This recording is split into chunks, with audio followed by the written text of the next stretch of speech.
नमस्कार सर्वांना, माझ्या चॅनलमध्ये सर्वांचं स्वागत आहे। आज बनवणार आहे मी काळ्या मसाल्यातलं मटण। त्याकरिता हे अर्धा किलो मटण घेतलेलं आहे। याला स्वच्छ धुवून घेतलेलं आहे मी।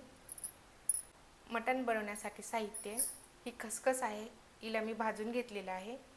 हे काळं फूल आहे किंवा याला दगडफूल सुद्धा म्हणतात, याला पण मी तळून घेतलेलं आहे। 2 मोठे कांदे तळून घेतलेले आहेत मी। कोथिंबीर सुद्धा तळून घेतलेला आहे। धने आहेत, धन्याला छान भाजून घेतलेलं आहे। खोबरं पण मी तळून घेतलेलं आहे।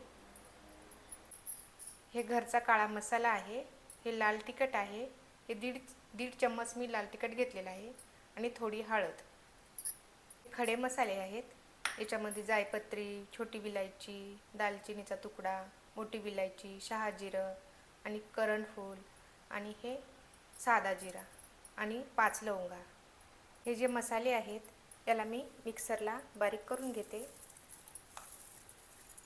मिक्सरला मी मसाले एवढे बारीक करून घेतलेले आहेत। आता याच्यामध्ये पाणी टाकायचं, म्हणजे छान मसाले बारीक होतात, पेस्ट होते मसाल्याची। आता मसाले बारीक झालेले आहेत। पाणी टाकल्यामुळं व्यवस्थित बारीक होतात। गॅस ऑन करायचा, त्याच्यावरती कुकर ठेवायचं। मी कुकरमध्ये भाजी बनवणार। कुकर गरम झालेलं आहे। 2 माप तेल टाकायचं बघा, दुसरं माप। तेल गरम झालेलं आहे। खडे मसाले टाकायचे। अद्रक लसूणचा पेस्ट घ्यायचं। अद्रक लसूण लालसर होईपर्यंत परतायचं। लाल तिखट, काळा मसाला आणि हळद हे पण टाकून घ्यायचं याच्यामध्ये।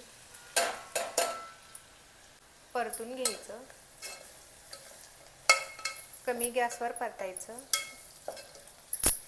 मिक्सरला बारीक केलेला मसाला परतून घ्यायचा छान व्यवस्थित। मसाले छान भाजले ना तर कलर छान येतो भाजीला, कारण आपण काळ्या मसाल्यात मटण बनवत आहे। मीठ चवीनुसार, मटण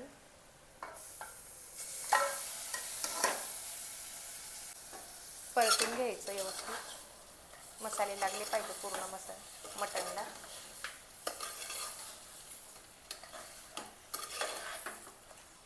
2 मिनिटासाठी प्लेट ठेवायची। 2 मिनिटं झालेली आहेत। परतून घ्यायचं व्यवस्थित। प्लेट ठेवायची। प्लेटवर पाणी ठेवायचं गरम होण्यासाठी, कारण आपल्याला थंड पाणी नाही टाकायचं याच्यामध्ये। बघू शकता प्लेटवरचं पाणी गरम झालेलं आहे। आता हे मटणमध्ये टाकून घ्यायचं आणि छान मिक्स करून घ्यायचं। कुणी बॉईल करून पण मटण बनवते, पण मी डायरेक्टच बनवते कधी कधी। प्लेट ठेवायची, त्याच्यावरती थोडं पाणी टाकायचं। जेवढं तुमच्या घरी माणसं असते त्या हिशोबाने तुम्ही टाकू शकता। पाणी गरम झालेलं आहे, टाकून घ्यायचं याच्यामध्ये।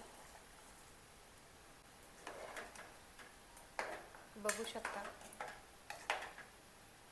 एवढं पाणी टाकलेलं आहे मी। आता कुकरला झाकण लावून घ्यायचं। 4 शिट्ट्या होऊ द्यायच्या। कुकरच्या 4 शिट्ट्या झालेल्या आहेत। कुकर थंड होऊ देते 10 मिनिटासाठी, नंतर दाखवते तुम्हाला भाजी कशी झाली ते। 10 मिनिटं झालेली आहेत, बघा भाजी कशी झाली ती। काळ्या मसाल्यामध्ये बनवलेलं मटण अगदी काळं काळं झालेलं आहे बघा, मस्त गिरवी आलेली आहे। असेच व्हिडिओ पाहण्यासाठी माझ्या चॅनलला सबस्क्राईब करा, व्हिडिओला लाईक करा आणि कमेंट करून सांगा